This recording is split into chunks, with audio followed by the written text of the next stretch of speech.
ESL Podcast, we talk about future.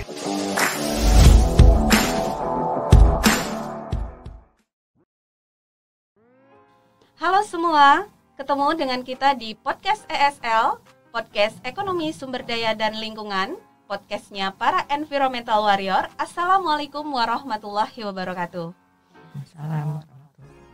Oke, kali ini saya, Fitria Dewi Raswati, salah satu dosen di Departemen Ekonomi Sumber Daya dan Lingkungan, akan memandu podcast ESL ini. Kita akan membahas terkait SMA versus kuliah nih ya. Di sini sudah hadir dua narasumber kita, ya, narasumber yang sangat-sangat spesial. Kenapa? Karena beliau berdua ini merupakan perempuan-perempuan hebat di profesinya masing-masing.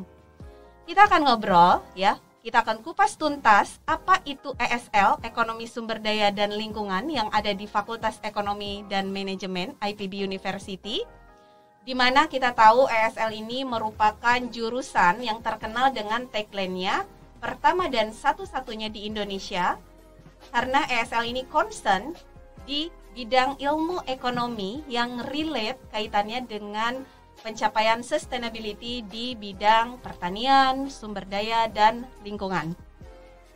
Gak kalah penting juga, kita akan ngobrol-ngobrol gimana caranya memotivasi teman-teman SMA nih supaya nanti ketika kuliah itu gak salah pilih jurusan.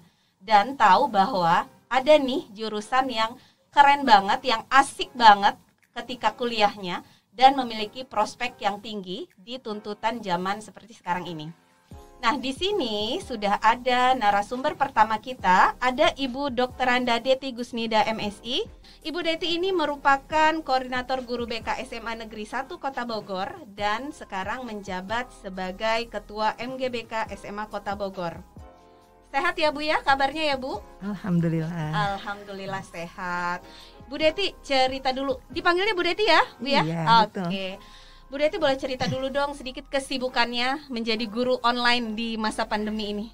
Ya, terima kasih nih Mbak Fitri dan teman-teman di ESL yang sudah mengundang saya ya di acara ini gitu. Jadi saya merasa senang sekali gitu ya untuk bisa berbagi dengan adik-adik SMA.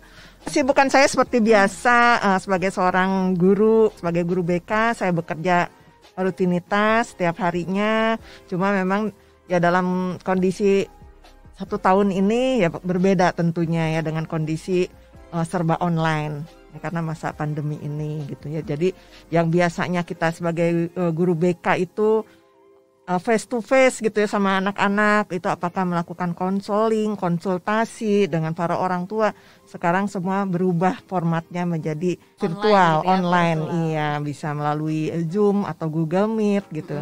Dan memang juga ya yang membuat juga kita jadi pengalaman baru itu tidak menyentuh atau tidak melihat ekspresi langsung gitu kepada anak-anak. Biasanya kan kalau guru BK itu kan kita langsung melihat ekspresinya gitu ya, atau dengan mereka juga spontan, ya bisa terjadi perbedaan memang pada masa online begini. Tapi ya kita nikmati saja, gitu. Kita nikmati dan tetap semangat ya, iya, Bu Deti betul, ya. betul Mbak. Nah, selanjutnya nih yang gak kalah spesial, narasumber kedua kita sudah ada Ibu Hastuti MP MSI. Beliau ini merupakan salah satu dosen di Departemen Ekonomi Sumber Daya dan Lingkungan, dan beliau juga merupakan sekretaris di lembaga penelitian di FEM ya, namanya ITAPS ya Bu ya. ITAPS itu International Trade Analysis and Policy Studies. Bu Tuti gimana kabarnya? Sehat Bu? Alhamdulillah sehat. Alhamdulillah sehat selalu ya. Bu Tuti boleh cerita dikit dong kesibukannya selama online ini? Ya, sebagai dosen dan juga peneliti, rutinitasnya tuh sama saja dengan sebelum-sebelumnya, tetapi caranya saja yang berbeda ya. Jadi tetap mengajar walaupun dari rumah saja, tetap juga rapat-rapat departemen, kemudian juga tetap riset dilakukan. Itu rutinitas sehari-hari Bu Fitri. Malah sampai malam-malam nih ya kan, kalau zaman online ini. Betul. Jadi nggak kenal waktu gitu tuh ya, sepertinya. Ya. Sama seperti Bu Deti ya, bisa mahasiswa bimbingan bisa sampai malam Bu ya. Iya benar Bu. Oke, baik. Nah selanjutnya kita ke Bu Deti lagi nih Bu. Bu Deti sudah berapa lama ya Bu berprofesi sebagai guru BK? Saya sebagai guru BK itu baru 33 tahun. Waduh, baru ya Bu ya? Iya, baru 33 tahun. Dan insya Allah jadi guru BK sampai kapanpun. Memang passionnya menjadi guru BK ya Bu? Ya. Cita-citanya bukan Bu dulu? Sebenarnya sih enggak. Dulu lagi zaman saya itu ya nggak ada bayangan lah untuk jadi guru. Saya juga lulusan SMA 1 Bogor dulu gitu ya. Saya berangan-angan dulu itu ingin kuliah selain guru gitu. Namun akhirnya ya seiring berjalannya waktu akhirnya jadi guru juga. Tapi alhamdulillah sampai sekarang tuh menikmati profesi ini. Justru saya bersyukur gitu ya, alhamdulillah bisa jadi guru. Itu kan yang biasa disebut tersesat di jalan yang benar itu. Wah, betul. Betul. Oke. Baik, Bu Deti. Bu Tuti, kalau Bu Tuti udah berapa lama nih berprofesi sebagai dosen di ESL? Iya. Saya nggak selama Bu Deti sih ya. Saya menjadi dosen di divisi ekonomi pertanian itu sejak tahun 2008, jadi kurang lebih sudah sekitar 13 tahun Bu Fitri. 13 tahun lumayan ya, juga dan, itu. Ya, dan sama kayak Bu Deti menikmati ya Bu ya. Yeah. Proses ini kebetulan kalau saya karena memang awalnya adalah asisten dosen dari waktu kuliah S1 dulu, jadi saya memang ini passion gitu. Jadi memang ingin di profesi ini. Memang cita-citanya dan alhamdulillah tercapai ya. Betul. Alhamdulillah. Gitu, jodoh nih. Oke. Nah, karena kita sedang bahas SMA versus kuliah nih ya, Bu Deti. Kalau menurut Ibu, apa sih perbedaannya SMA dengan perkuliahan? Selain memang level pendidikannya yang beda gitu ya, Bu. Misalnya apa vibes-nya atau apanya gitu. Jelas berbeda ya untuk level SMA dengan kuliah. Itu kalau saya juga kalau memberikan bimbingan sama anak-anak itu menggambarkan gitu ya, ketika anak-anak itu menanyakan bagaimana sih Bu kehidupan kuliah itu gitu. Itu ya jelas berbeda karena kalau di SMA itu kan mereka itu fasenya itu masih fase remaja, penuh dinamika menurut saya. Ya kalau menurut saya sih lagi masa lucu-lucunya gitu ya remaja itu di SMA. Ya, banyak apa istilahnya banyak masalah, mungkin juga banyak sukanya juga. Gitu, mereka itu bersama-sama dengan temannya. Dan kalau di SMA itu yang membedakan dengan kuliah tentunya ya karena memang fasenya remaja, ya mereka itu macam-macam gitu ya ininya untuk permasalahannya. Ya diantaranya misalnya bolos gitu ya, bolos sekolah.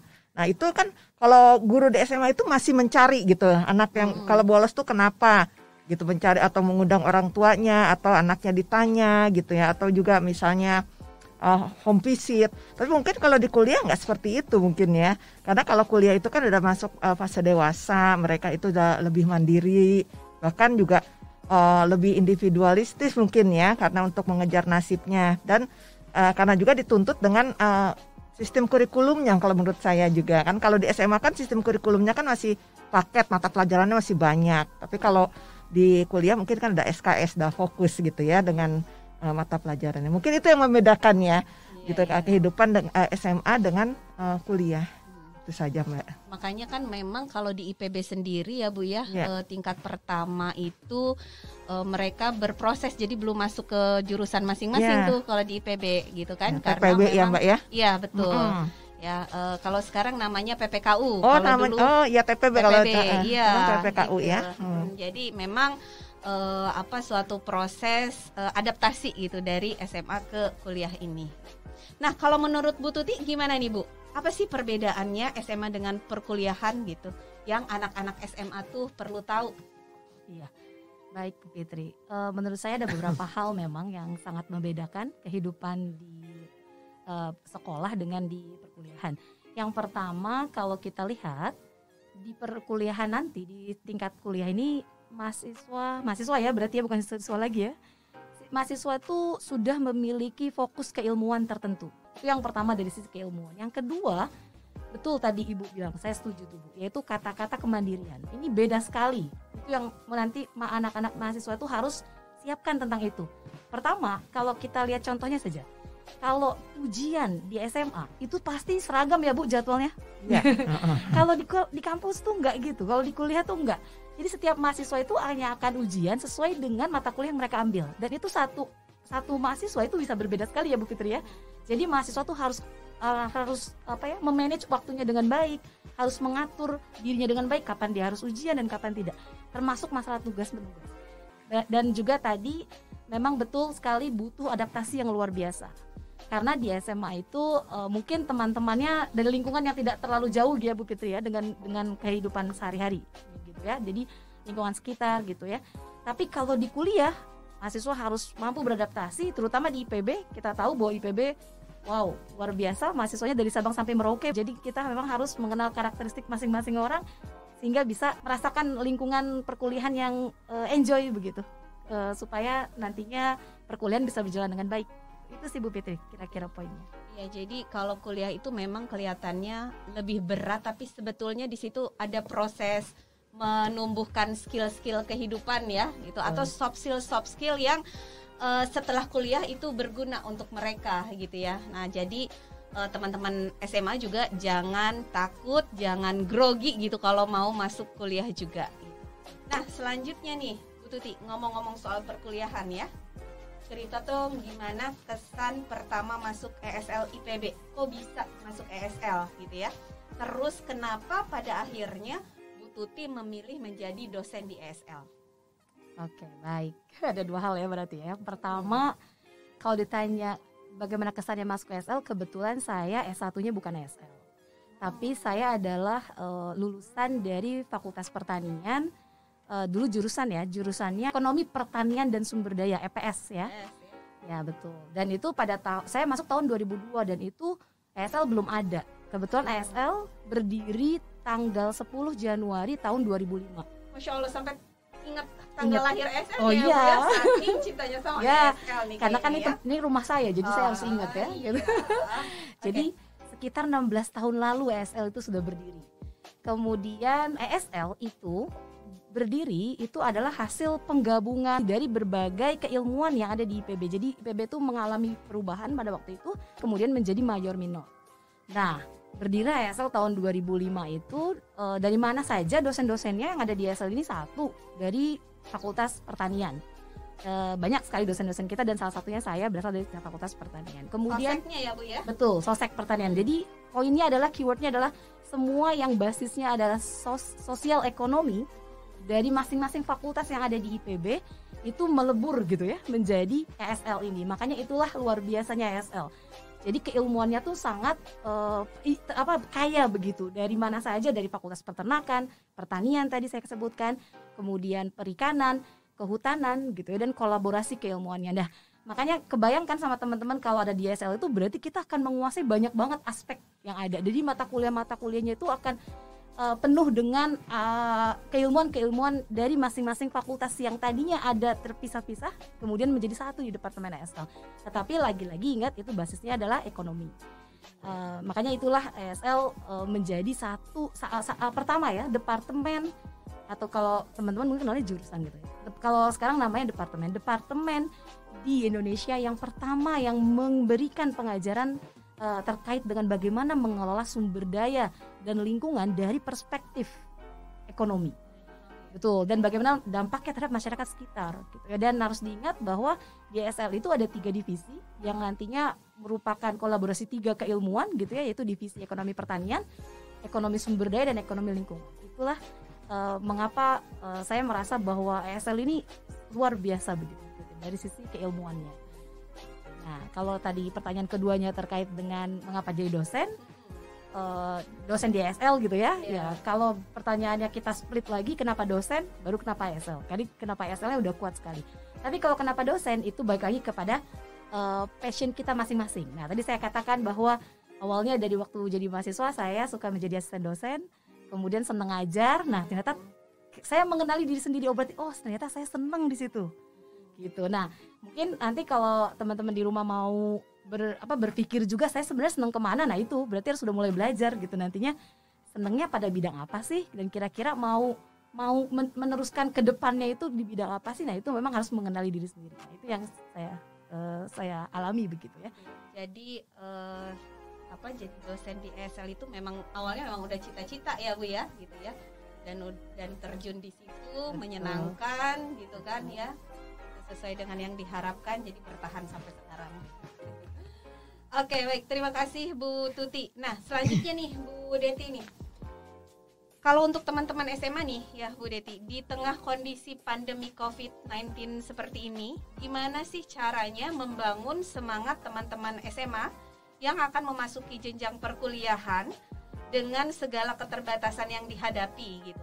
Ada nggak sih Bu tips-tips gitu ya, gimana teman-teman SMA nih bisa mempersiapkan diri supaya nanti ketika kuliah mereka nggak salah pilih jurusan? Gimana Bu kira-kira Bu? Ya, saya akan berbagi pengalaman di SMA Negeri 1 Kota Bogor ya khususnya ya. Jadi memang kalau anak-anak SMA 1 Bogor itu dari awal juga mereka sebenarnya sudah punya semangat untuk melanjutkan setelah lulus SMA. Karena terinspirasi dengan kakak-kakak kelasnya yang sudah alumni. Karena kalau di SMA 1 itu kan merupakan salah satu prestasi unggulan kita ya.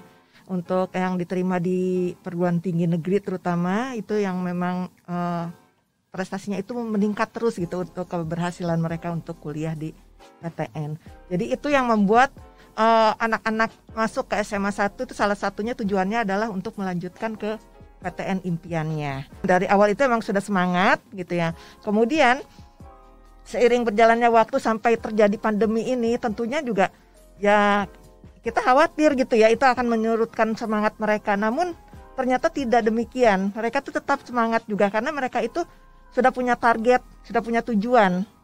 Alhamdulillah gitu ya, selama ini dengan pelayanan online kita gitu ya, apa yang mereka butuhkan itu berjalan.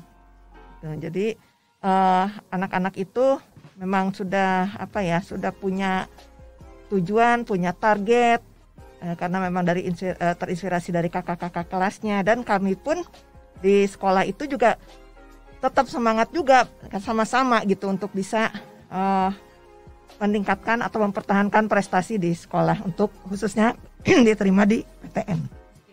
Kan Bu, gimana kalau informasi dari perguruan tingginya? Ada, kalau dulu kan kadang juga ada kakak kelasnya yang udah kuliah terus datang promosi ke sekolah kan gitu. Kalau sekarang kan nggak memungkinkan ya yang seperti itu gitu. Nah, informasi dari perguruan tingginya gimana Bu?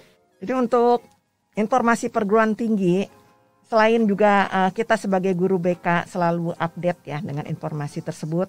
Tentunya informasi itu ya kita dapat itu dari lembaga resmi tentunya, dari LTMPT, dari kakak kelas atau alumni juga itu memberikan juga informasi kepada adik kelasnya. Kalau di SMA Negeri 1 Kota Bogor, kita itu punya tradisi setiap tahun itu kakak kelasnya itu peduli kepada adik kelasnya untuk mengadakan sesi sharing. Nah, biasanya kalau di luar pandemi itu mereka akan melakukannya itu di sekolah gitu, dengan waktu khusus ya, hari yang khusus untuk memberikan sharing kepada adik kelasnya. Jadi anak-anak yang sudah keterima di perguruan tinggi negeri, diantaranya misalnya IPB, ya UI, mereka bikin istilahnya kayak stand-stand pameran gitu untuk bisa berikan sharing kepada adik kelasnya.